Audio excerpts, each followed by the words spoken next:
Hace millones de años, el bosque vibró con las huellas de gigantes dinosaurios. Eran indetenibles y peligrosos, al menos para las plantas. Estos eran los herbívoros. Hoy en día, los cazadores de dinosaurios están utilizando nuevos métodos y gran ingenio para descubrir las extrañas e inteligentes maneras en que los dinosaurios herbívoros se defendían de los atacantes y devoraban la vegetación.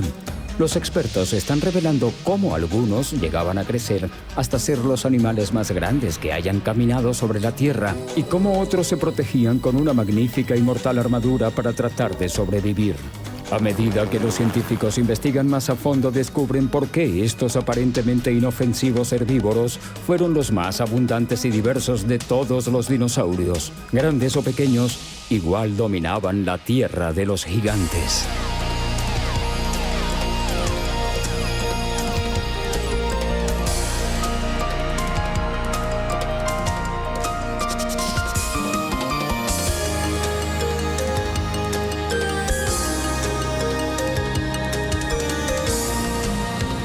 El maravilloso mundo de los dinosaurios.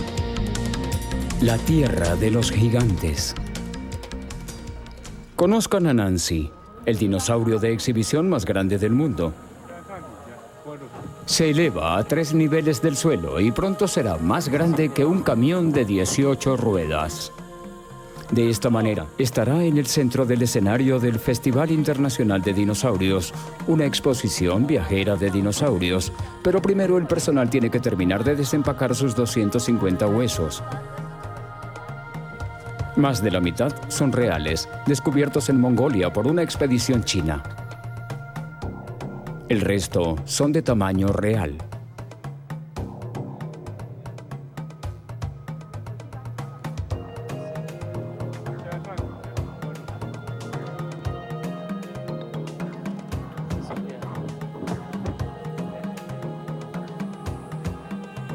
Por su estructura, los científicos pueden inferir mucho acerca de cómo vivía, las adaptaciones y las defensas que la convirtieron en un éxito. Su gran tamaño era su mejor arma y el atributo más útil. Sus costillas de 2,4 metros eran la muralla de un estómago tan grande que las masivas cantidades de alimentos pasaban días en el interior hasta convertirse en energía. Sus largas patas tan gruesas como los troncos de los árboles podrían cargar su peso durante kilómetros con un esfuerzo mínimo.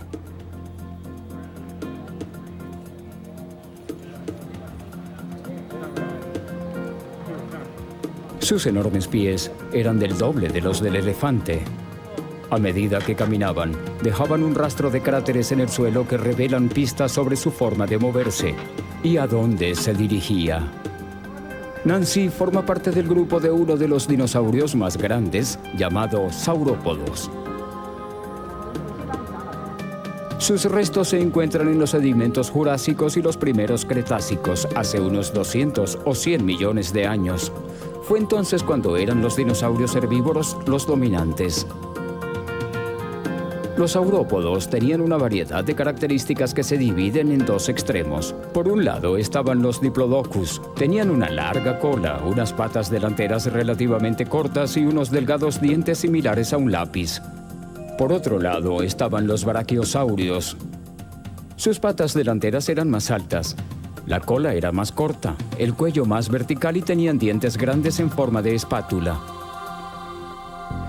Nancy era como los diplodocus. Pertenece al Cretácico medio y era la última de su especie. Ninguno tenía grandes cerebros. En lo alto de su largo cuello tenían un cráneo pequeño que era un estimado de casi un cuarto del tamaño del de una vaca.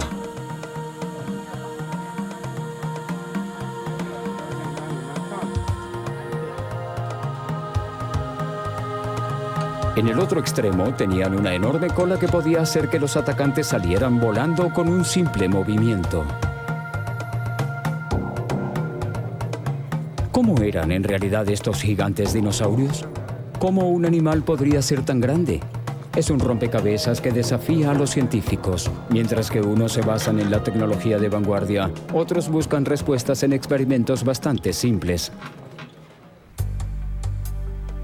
En la Universidad de Purdue, en Indiana, el paleontólogo Jim Farlow utiliza un método para estimar cuánto pesan los saurópodos.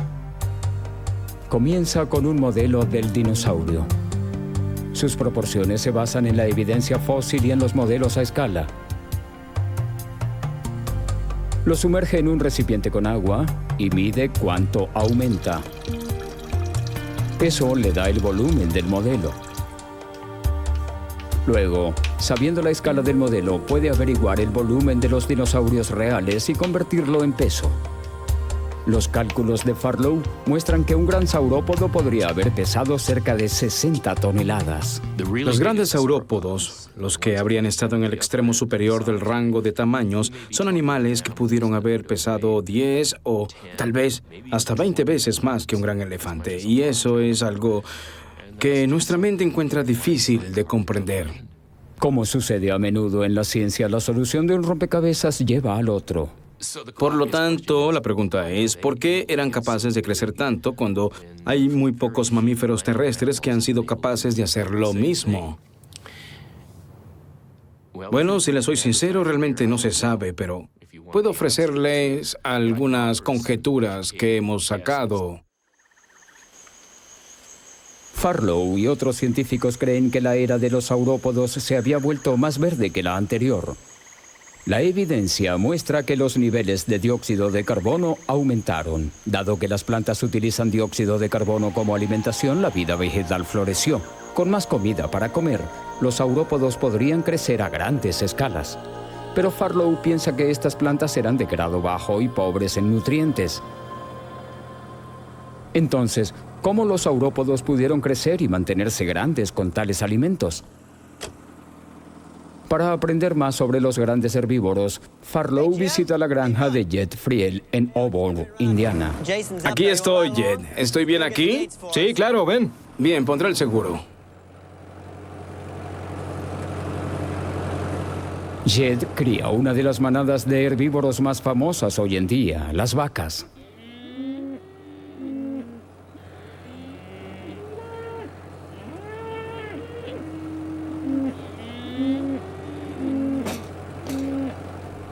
¿Cuánto de eso comería una vaca? Se necesita media paca al día por cada vaca. Eso es lo que estimamos en la época de invierno. Necesitamos 11 kilogramos de heno por vaca para que pasen el invierno. La digestión de heno es un asunto complicado. Una vez que se ingiere, se ablanda en uno de los 4 estómagos de la vaca. Los microorganismos lo descomponen aún más, extrayendo vitaminas. Luego es regurgitado y masticado de nuevo, lo que se conoce como rumiar.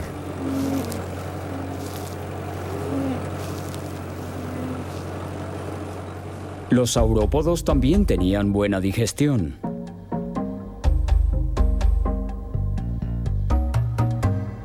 Algunos científicos creen que esta especie tragaba piedras llamadas gastrolitos, al igual que lo hacen las aves modernas. Los gastrolitos pudieron haber rodado por el interior de sus estómagos o mollejas, moliendo la vegetación en trozos pequeños y digeribles. También, de acuerdo con Farlow, se necesita mucho tiempo para que la comida atraviese el enorme tubo digestivo de un gran animal, dándole así más tiempo a los microorganismos para extraer nutrientes, por lo que los saurópodos podían digerir incluso material vegetal de calidad más pobre. Me gustaría decir que era el equivalente de tiras de periódico, y sospecho que los saurópodos podrían sobrevivir con eso. Ellos estaban entre los mejores herbívoros del mundo, con la capacidad de sobrevivir con comida de poca calidad.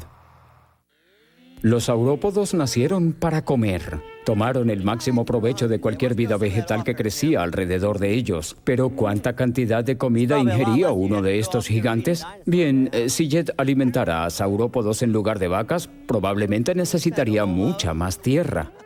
Jed me comentaba que si quería alimentar a una vaca de casi 500 kilos, necesitarías unas 4 hectáreas, lo que es aproximadamente del tamaño del campo que tenemos aquí. Si queremos comparar eso con lo que un saurópodo come, tenemos que un saurópodo de sangre caliente de 50 toneladas necesitaría de unas 110 hectáreas, que es básicamente un poco más lejos de lo que se puede ver en esta colina.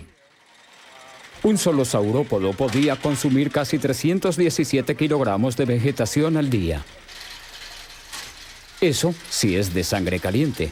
Pero no todos los científicos están convencidos de que los dinosaurios eran de sangre caliente. De hecho, Farlow piensa que los saurópodos de sangre caliente habrían devastado la vida vegetal tan rápido que no habría quedado nada para que pudieran sobrevivir. Así que tuvieron que haber sido de sangre fría.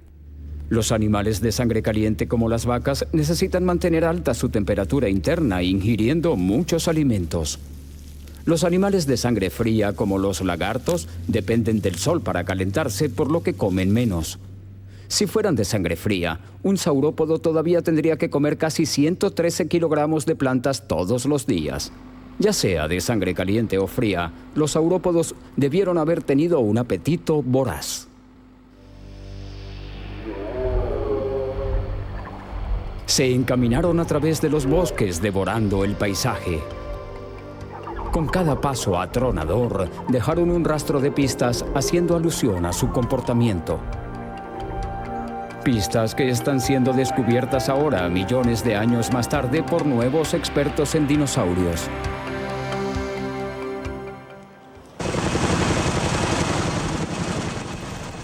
Volando en lo alto del cielo, el experto en dinosaurios Christian Meyer ha descubierto restos de enormes dinosaurios en una cadena montañosa suiza conocida como la Jura, el lugar donde el período jurásico de la era de los dinosaurios obtuvo su nombre.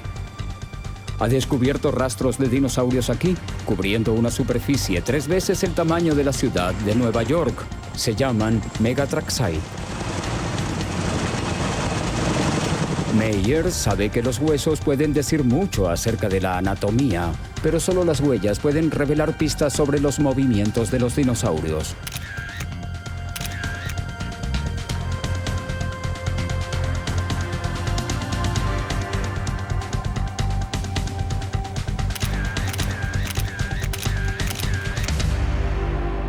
Meyer también sabe que se necesitan años de experiencia para interpretar las huellas.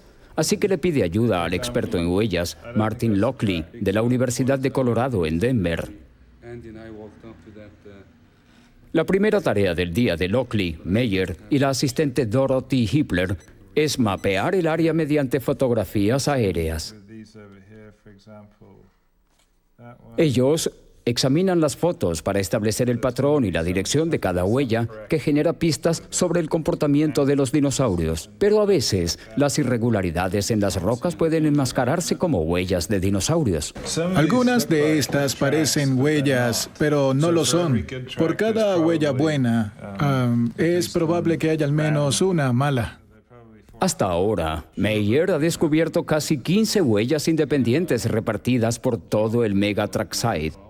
Pero ¿cómo llegaron aquí, al corazón del macizo del Jura? La respuesta se encuentra en una capa de roca que se formó hace 150 millones de años en el período Jurásico. En aquel entonces, la geografía aquí era muy diferente. Los continentes estaban empezando a separarse de la masa de tierra única que se había formado, conocida como Pangea. El macizo del Jura era un litoral de un océano ya desaparecido, el mar de Tetis.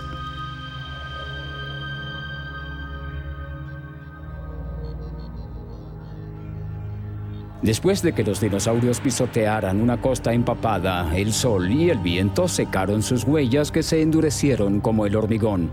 La siguiente tormenta o inundación depositó una capa de sedimento sobre las huellas, lo cual las preservó. Luego, hace 15 millones de años, mientras que las masas de tierra siguieron cambiando y chocando, la costa fue empujada hacia arriba, formando montañas. Los sedimentos cubrían los rastros erosionados con el tiempo, dejando al descubierto las huellas fosilizadas. Hoy en día, Christian Meyer y su equipo de rastreadores las están juntando de nuevo, paso a paso. Oh, la pendiente sigue seca. Eso está bien. Entre sus descubrimientos más recientes se encuentran los rastros en una cantera cerca de la ciudad de Moutier. Quiero que coloquen la cuerda por allá arriba para comenzar a buscar. Después de las fotografías aéreas, el equipo tiene que examinar de cerca las huellas.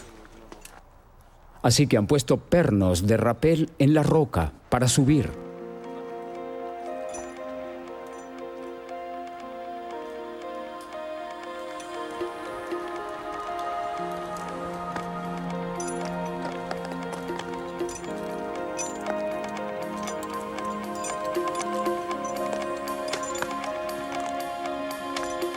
El estudio de las huellas dejadas por animales hace millones de años es peligroso. Para Martin Lockley, los riesgos valen la pena. Está interesado en la caza de huellas. Realmente es como ser un rastreador de animales modernos. Es como seguirle la pista a una criatura que desapareció ayer. Sientes que es mucho más reciente, el tiempo no significa nada. Un día estás rastreando un animal jurásico y al día siguiente estás buscando un animal moderno. Aferrándose a la roca, Martin y Dorothy examinan cada huella. Para los rastreadores, las huellas son fotografías de criaturas vivientes. Estamos acostumbrados a pensar en los dinosaurios como esqueletos, pero estas son pruebas de su vida animal, en movimiento. La gente ha sabido de ellos por las películas de dinosaurios. Son un tipo de pruebas muy dinámicas. Podemos ver que la huella del saurópodo, por ejemplo, tenía un pie grande y carnoso, como el del elefante. Por lo tanto, lo primero que aprendemos es la forma de los pies, no la forma de los huesos del esqueleto que vemos en el museo, sino la forma real de sus pies. Las huellas son examinadas para identificar a qué tipo de dinosaurio pertenecen. Estas impresiones carecen de detalle fino, pero su forma redonda y de gran tamaño, hasta 90 centímetros de ancho para las huellas traseras, muestran que fueron hechas por las almohadillas de las patas de los corpulentos dinosaurios saurópodos. Seguidamente se mide la longitud de la zancada para averiguar qué tan rápido se estaba moviendo el dinosaurio. Las huellas de un animal en movimiento lento son bastante próximas entre sí. A medida que se acelera, su paso se alarga. La distancia entre las huellas y la longitud media de las patas, conocidas gracias a los esqueletos, se utilizan para calcular la velocidad. Meyer ha descubierto que estas enormes criaturas estaban paseando alrededor de 8 kilómetros por hora, la velocidad media de un elefante. Los rastros como estos también han cambiado la forma en que pensamos acerca de los saurópodos. Cuando sus huesos aparecieron por primera vez en el siglo XIX, los científicos especularon que las criaturas a las que pertenecían vivían en los pantanos. El agua debió haber proporcionado la flotabilidad necesaria para cargar ese gran peso. Y debido a que se creía que los dinosaurios estaban relacionados con los reptiles, algunos creyeron que se arrastraban bajo tierra, arrastrando sus colas como los cocodrilos o los lagartos. Pero las huellas han contado una historia diferente. La falta de marcas de arrastre de la cola muestra que los dinosaurios caminaban con sus colas en el aire. La distancia tan estrecha entre cada huella demuestra que caminaban con sus patas directamente debajo de sus cuerpos, como los elefantes modernos, una postura que pudiera soportar su enorme peso sin la ayuda del agua. Hasta ahora, la cartografía de huellas de dinosaurios ha sido una operación de baja tecnología.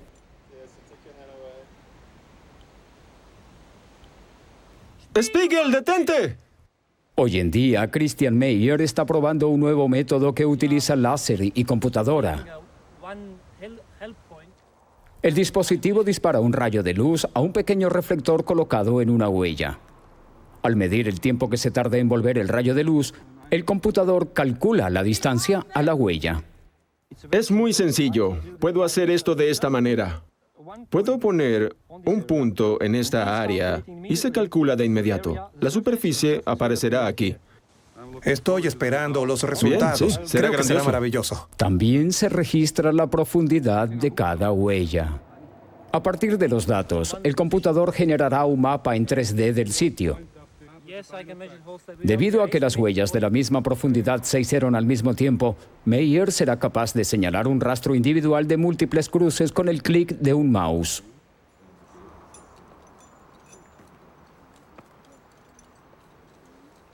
El nuevo dispositivo permite acelerar el proceso de mapeo. Pero por ahora, los rastreadores de dinosaurios se basan en métodos más lentos. Después de fotografiar y medir el área de las huellas, emerge una mejor idea de lo que los gigantes dinosaurios estaban haciendo en la antigua línea de la costa. La superficie de la pared parece estar pisoteada muchas veces. Al parecer, cientos de saurópodos regresaron aquí una y otra vez, tal vez para refrescarse o tal vez una exuberante vegetación proporcionaba un lugar de alimentación perfecto. Como los rastreadores de dinosaurios siguen los pasos de los gigantes, parece que salen a la luz los dinámicos y viajeros dinosaurios. En otra parte, un nuevo descubrimiento está alimentando un debate latente acerca de cómo existieron algunos de los dinosaurios más pequeños.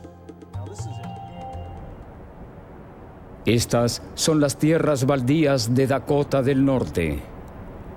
Hace 80 millones de años, esta región de América del Norte fue atravesada por ríos y arroyos, una exuberante tierra baja que conduce a la orilla de un mar interior. A lo largo de esta tierra paseaban los dinosaurios herbívoros más exóticos, los Triceratops. Vivieron desde hace más de 100 a 65 millones de años, al final del último período de los dinosaurios, el Cretácico. Al igual que la mayoría de otros dinosaurios, esta especie era más pequeña que los saurópodos, pero eran grandes animales. Algunos crecieron del tamaño de un autobús. Los Triceratops eran un miembro de la familia de dinosaurios llamado Ceratopsia. Criaturas armadas con una variedad de afilados cuernos y grandes escudos en forma de abanico. Pero debajo de esa notable armadura hay un debate que se ha cocido a fuego lento desde que estas criaturas fueron descubiertas. ¿Cómo sobrevivían? El debate se inició en 1896, cuando la primera ilustración de un esqueleto ceratopsiano apareció en un cartel de especímenes del Museo Peabody de Yale. La criatura fue expuesta con sus patas delanteras hacia el suelo, en una postura erguida, como un rinoceronte. Pero era una suposición. Los fósiles de varios descubrimientos se combinaron debido a que todavía no habían encontrado un esqueleto completo. En el mismo año, el Museo Smithsonian montó un Triceratops. Era también un material compuesto y se expuso en una postura curvada, las patas delanteras dobladas al estilo del cocodrilo. Para muchos, una postura erguida implica que es un ágil dinosaurio de sangre caliente que podría pelear contra los atacantes. Una postura curvada significa que el animal es más lento, de estilo reptil y, posiblemente, de sangre fría. Sin manera de resolver el problema, los ceratopsianos se han representado en ambos sentidos durante años. Actualmente, un notable descubrimiento puede poner fin a la controversia. En el verano de 1994, William Garska, biólogo de la Universidad de Alabama, y el paleontólogo David Borham encontraron un fascinante Triceratops en las tierras baldías de Dakota del Norte.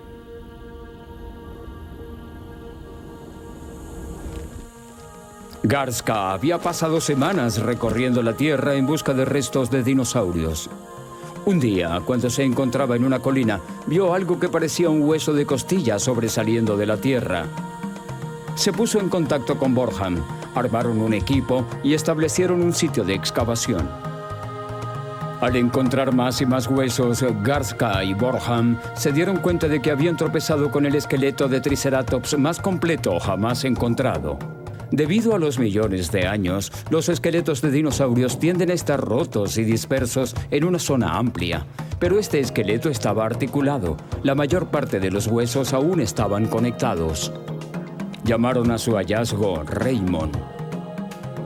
Como surgió Raymond, Garska y Borham pudieron ver por primera vez la posición natural de las patas delanteras.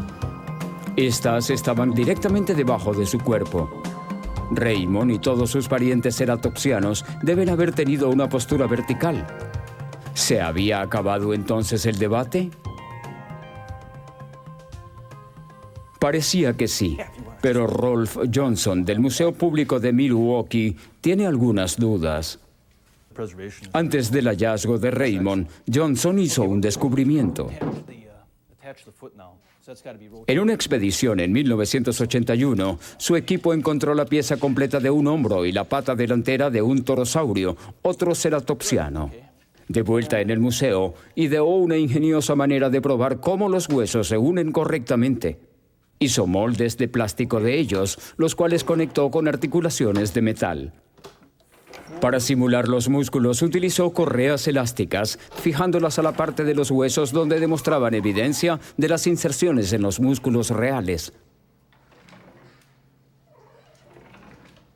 Luego colgó a un andamio el modelo de 2 metros y trató de mover la pata en ambas posiciones, curvada y en posición erguida. Si la posición servía, los huesos se quedarían en sus agujeros. Si no, los huesos se deslizarían. El resultado le sorprendió. Todo funciona en este tipo de postura reptil tradicional, con las patas delanteras curvadas. Las articulaciones están alineadas al igual que los huesos de forma correcta. Si funciona realmente, se puede hacer que el esqueleto camine, que es lo que se busca. Ahora bien, si vemos la otra idea, pero cuando Johnson trató de mover la pierna por debajo del cuerpo, el hueso solo podía moverse hacia los lados, no hacia atrás y hacia adelante. Cuando torció el hueso para que se moviera hacia atrás y hacia adelante, se encontró con otro problema. ahora el codo va en la dirección correcta, hacia la cabeza del animal. Pero nuestro dinosaurio se parece un poco a Popeye, con un pie apuntando hacia un lado, así que él va a caminar así. En realidad, no va a caminar en absoluto, biomecánicamente. No hay manera de hacer que este animal se mueva hacia adelante si ponemos estas patas debajo del cuerpo. De acuerdo con el experimento de Johnson, se cerró el caso. Los ceratopsianos debieron tener la postura de un cocodrilo. Pero, ¿en dónde queda Raymond? El descubrimiento de Garska y Borham. La extremidad anterior y posterior de Raymond están claramente en una posición erguida. Esto no es lo que se espera de la postura de un lagarto. Está de puntillas, lo que le permite moverse a mayor velocidad como un corredor. En la versión de Johnson, los omóplatos están hacia atrás, permitiendo que las patas se arqueen. Pero cuando Garska y Borham descubrieron a Raymond, se encontraron con que los omóplatos estaban mucho más hacia adelante, permitiendo que sus patas fueran empujadas debajo del cuerpo, a una postura erguida. Johnson estaba impresionado, pero no se daba por vencido. Los huesos de Raymond serán estudiados a fondo. Una vez que los científicos hayan tenido la oportunidad de examinar a fondo, entonces la disputa podrá estar resuelta. Johnson ya está seguro de los resultados. Estoy contento por el hallazgo de Raymond, porque es una extremidad completa. Incluso tiene los huesos de la mano. Sabemos que es de un solo individuo, y ahora lo que pueden hacer es tratar de juntar las patas a los huesos, y estoy muy seguro de que una vez que hayan logrado articular esos huesos y conseguir que se alineen, no van a ser capaces de hacer que se sitúen debajo del cuerpo. Con una postura que hace alusión a su comportamiento, Raymond revela el secreto de cómo vivió su especie. Mientras tanto, el uso innovador de la tecnología médica está revelando cómo podría haber muerto un dinosaurio 80 millones de años más antiguo.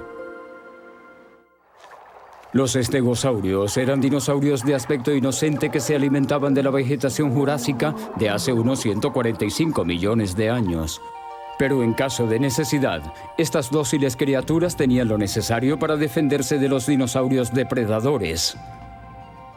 Las placas de su espalda intimidaban a sus enemigos, haciendo que el estegosaurio pareciera más grande de lo que realmente era, y las espinas letales al final de su cola de gran alcance podían defenderse de los rivales más duros. Pero a pesar de que las espinas eran tan letales como una daga, también pudieron ser un punto de vulnerabilidad.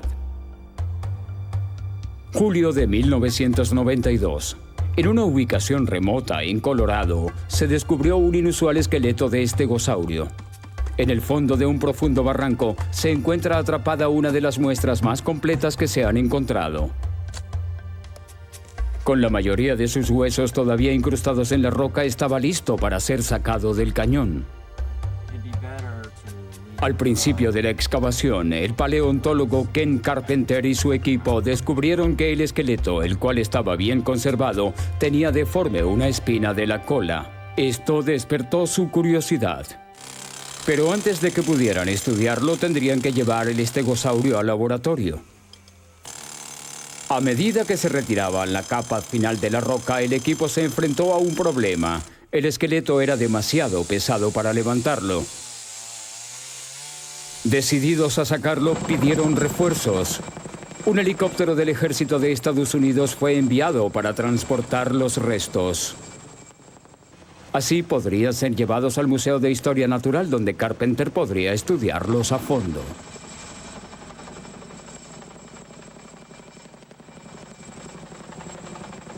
Los helicópteros están diseñados para elevar los carros de combate del siglo XX. Levantar los restos de un antiguo estegosaurio de 145 millones de años no fue diferente.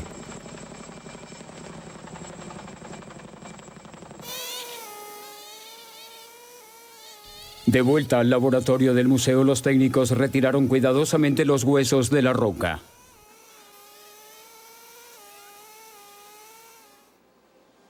Finalmente, Carpenter estaba listo para realizar la autopsia. Comenzó centrándose en la espina desfigurada de la cola. No sabía qué conjetura sacar. Me pareció que tal vez el peso de la roca la estaba triturando. Ciertamente, si nos fijamos en esta espina más intacta, podemos ver que hay un poco de diferencia en la forma. Mientras Carpenter estudiaba la espina ósea, se dio cuenta de que mostraba signos de curación y regeneración, lo que indica que no sufrió daños después de la muerte. También detecta pequeños agujeros en la superficie del hueso, lo que sugiere una enfermedad. Una posibilidad era una infección bacteriana llamada osteomielitis. Si el hueso se ha roto y se deja sin tratamiento, las bacterias pueden invadir su médula, el tejido productor de sangre que se encuentra en el centro de una estructura en forma de panal. En cuestión de días, el líquido se acumula y el hueso presenta agujeros pequeños para aliviar la presión. La estructura interna del hueso se destruye con el tiempo. La infección puede propagarse por todo el cuerpo y causar la muerte. ¿Podría haber sido este el destino del estegosaurio de Carpenter? Para ayudarlo, tendría que analizar el interior de la espina. Pero había un problema. Hacer esto requería romper el fósil, algo que no estaba dispuesto a hacer. La respuesta estaba en el Hospital Kaiser en Denver. Lori McWhinney, una de las ayudantes del laboratorio, trabaja allí. Ella sugirió hacer uso del tomógrafo del hospital. La tecnología médica desarrollada para observar sin causar daño en el tejido y los huesos humanos podría mostrar el interior de la espina sin destruirla. Me gustaría saber si podemos encontrar algunos detalles en esa área. De acuerdo. Primero, escanean una espina normal, la que se encuentra en estegosaurios sanos. Luego, ven la espina deformada.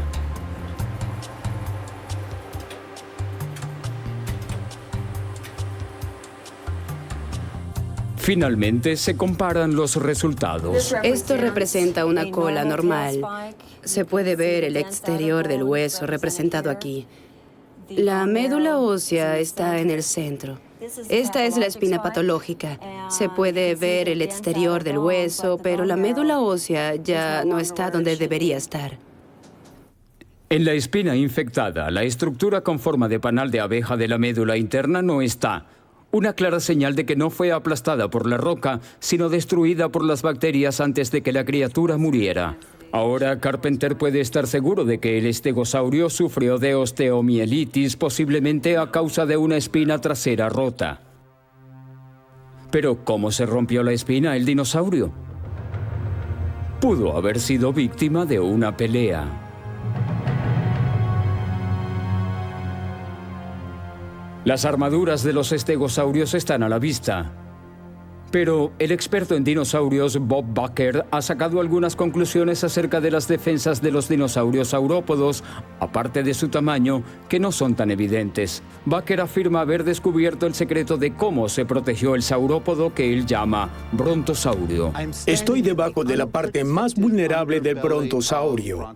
Aquí no hay un hueso, no hay cartílago, y por encima de mí estaría esta enorme parte de fluidos digestivos. Habíamos hablado que si atacan al brontosaurio aquí, podrían matarlo. Pensamos que si el brontosaurio se deja caer sobre una roca por aquí, podría lesionar su abdomen, pero estamos equivocados. Acabamos de encontrar el primer punto de la armadura perfecta del vientre del brontosaurio. Varillas de hueso de hasta 1 metro de largo que fueron incrustadas en el músculo del vientre justo aquí. Y estos huesos tienen grandes protuberancias que demuestran que tenían fuertes ligamentos en la musculatura del vientre. Esto le daría al brontosaurio el abdomen más fuerte que cualquier animal haya tenido alguna vez. Si uno fuera carnívoro y tratara de morder aquí, se partiría el diente. Al igual que si clavas una garra aquí, se saldría. Y si fueras un brontosaurio, estos huesos y músculos del vientre harían que tu intestino se mantuviera firme y rígido si quieres moverte rápidamente hacia la izquierda o la derecha o si quisieras permanecer recto. Con el intestino protegido y así de rígido, podría pasar de estar en 4 patas a levantarse en unos pocos segundos. Pero el brontosaurio era enorme. Por lo tanto, con un vientre fuerte o no, el levantar su cuerpo del suelo requería un par de trucos de fuerza. El brontosaurio tenía un extraño conjunto de órganos de equilibrio. El cuello era hueco, todos los huesos eran huecos, y aquí estarían los pulmones, llenos de aire. Y los huesos del torso son también huecos, llenos de aire, pero vuelves aquí y está todo lleno de fluido intestinal, y luego está la madre de todas las colas. Con su extremo delantero ligero y parte trasera pesada, un brontosaurio era como un sube y baja con el peso en un extremo. El inclinar su frente hacia arriba no era ningún problema. El animal estaba diseñado para levantarse rápido. ¿Por qué querría levantarse? Pues bien, este era un herbívoro. Este animal vivía en un entorno donde los veranos eran secos. No había nada para comer al nivel del suelo. Sin embargo, habían hojas verdes en los árboles. Árboles altos. Al levantarse rápidamente podía acceder al follaje que ningún otro herbívoro podría conseguir allí. Con sus patas masivas y cuello largo, el brontosaurio quizás podría medir unos 12 metros de altura. Pero esa flexibilidad viene con un precio.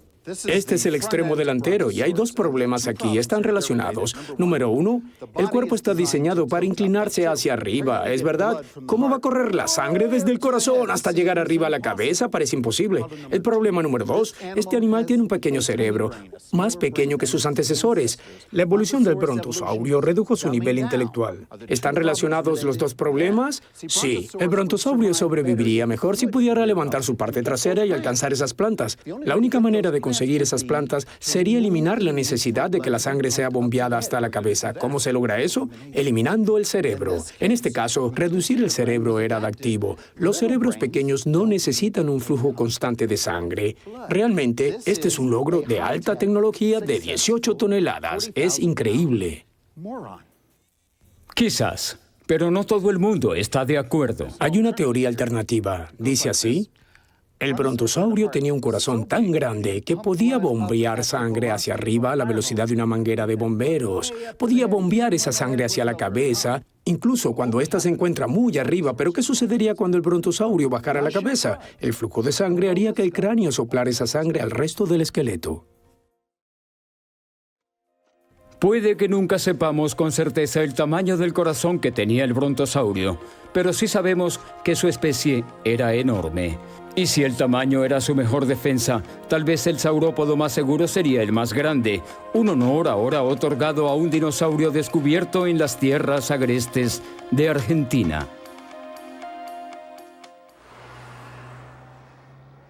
Por debajo de la línea ecuatorial, en una región de Argentina conocida como la Patagonia, se encuentra la pequeña localidad de Plaza Winkle.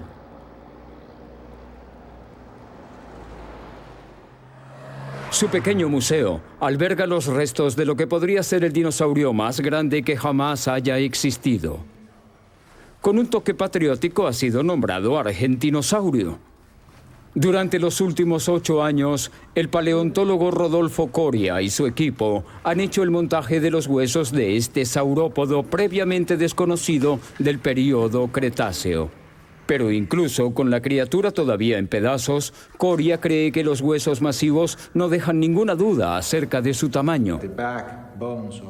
El argentinosaurio tenía 50 vértebras, al menos 50% más que cualquier otra columna vertebral de otro saurópodo conocido en todo el mundo. Los huesos del argentinosaurio fueron detectados por primera vez en una hacienda a las afueras de Plaza Winkle en 1988. Se corrió la voz hasta José Bonaparte, el paleontólogo principal del Museo Argentino de Ciencias Naturales de Buenos Aires. Él envió a Coria, para entonces un estudiante, a un viaje de 1.600 kilómetros para inspeccionar el descubrimiento. No le tomó mucho tiempo a Coria el apreciar la importancia de los huesos. Decidido a conseguir esta gigante criatura, se mudó con su familia a Plaza Winkle. Luego consiguió un trabajo en el pequeño museo, reunió a un equipo y comenzó a excavar.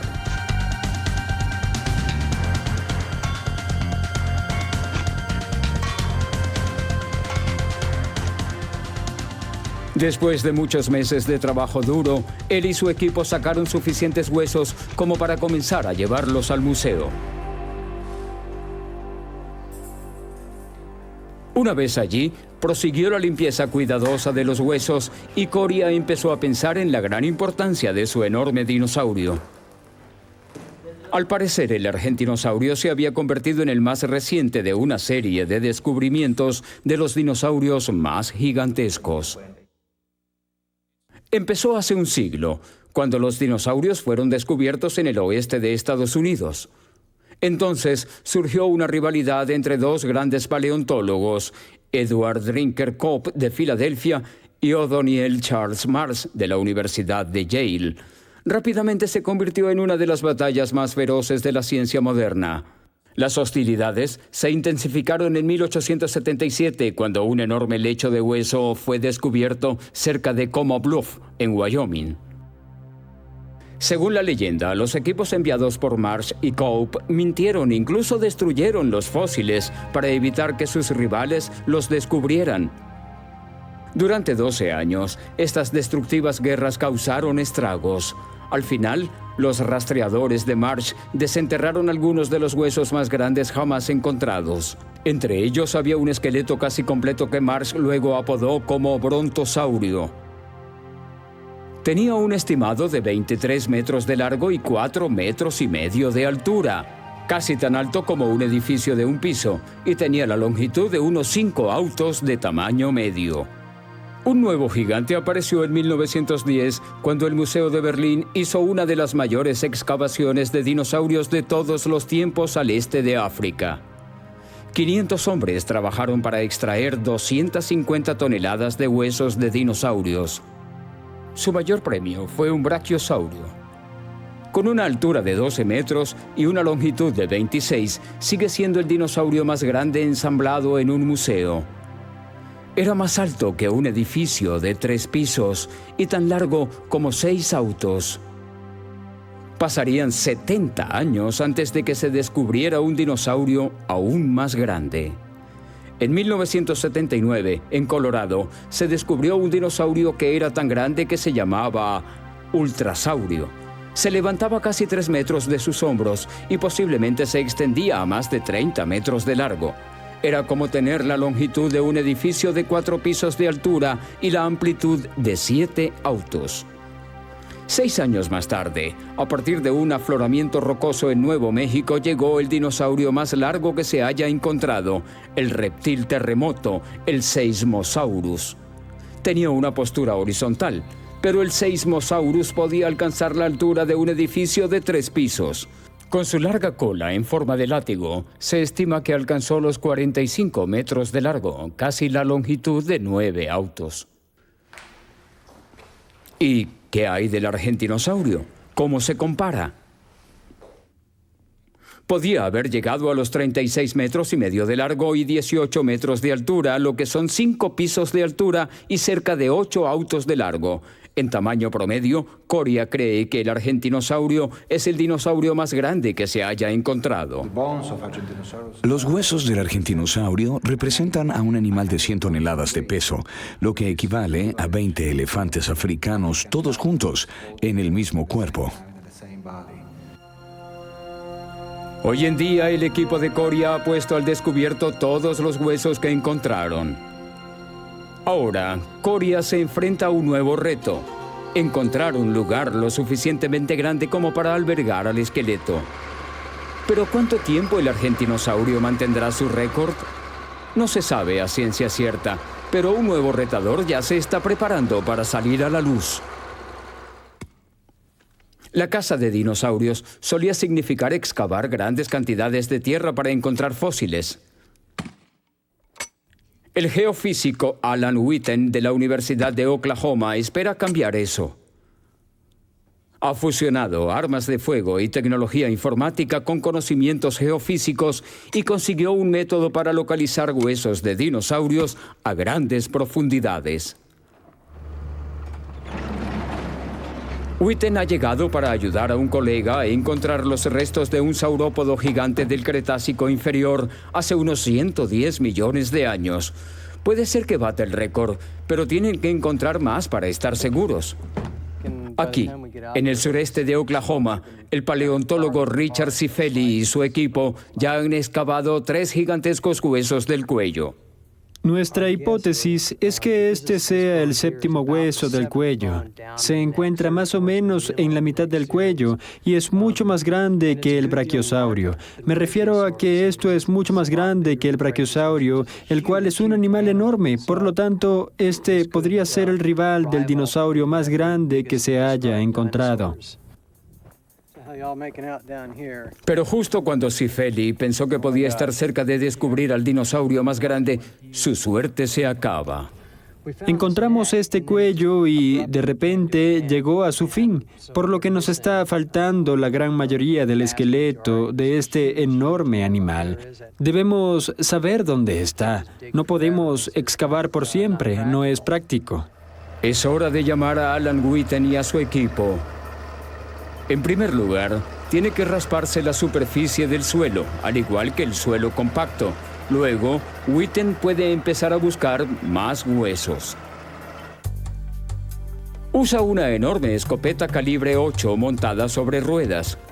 Cuando dispara, envía ondas sonoras hacia la tierra. Las vibraciones son detectadas por una variedad de micrófonos enterrados. Las ondas sonoras viajan más rápido a través del denso hueso que el suelo arenoso, por lo que llegan primero a los micrófonos. Un computador analiza los patrones de ondas, luego revela la ubicación de los objetos subterráneos.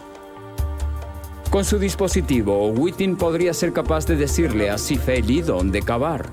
Lo que planeo es disparar el arma bajo la cinta métrica que está en esa dirección.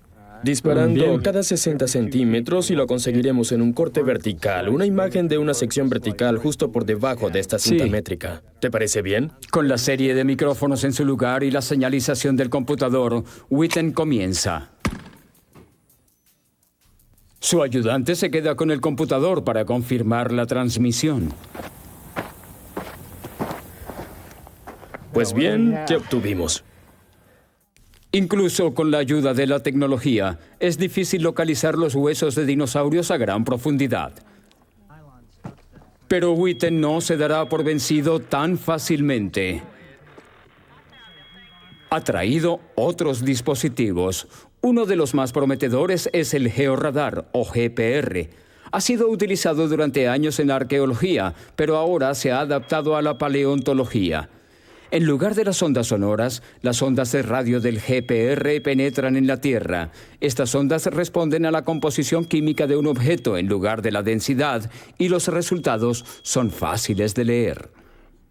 Si las ondas golpean un objeto subterráneo con la composición química de los huesos, van a rebotar de nuevo a la superficie, apareciendo un punto luminoso en la pantalla del radar.